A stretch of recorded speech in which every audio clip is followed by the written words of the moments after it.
paano gamitin ang clammeter na ito? So, may 5 symbols na makikita natin dyan. So, una, ito yung continuity. So, ang halimbawa dyan na itesting natin sa continuity, itong fuse. Testing natin yung fuse. Yan.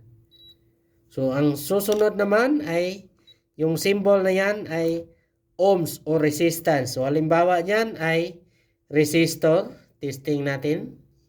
Yan. So, ang pangatlo naman, ito, symbol na yan ay DC voltage.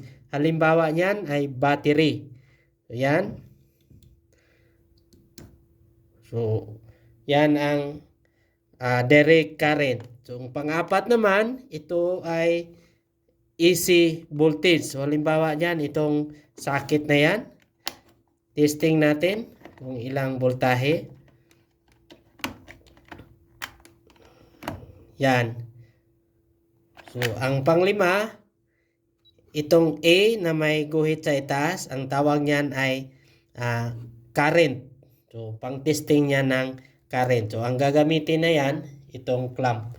So, isang linya ng wire, i-clamp natin. So, babasahin niya kung ilang amperahe. May idea ka dito, paki-share naman sa comment section. Okay?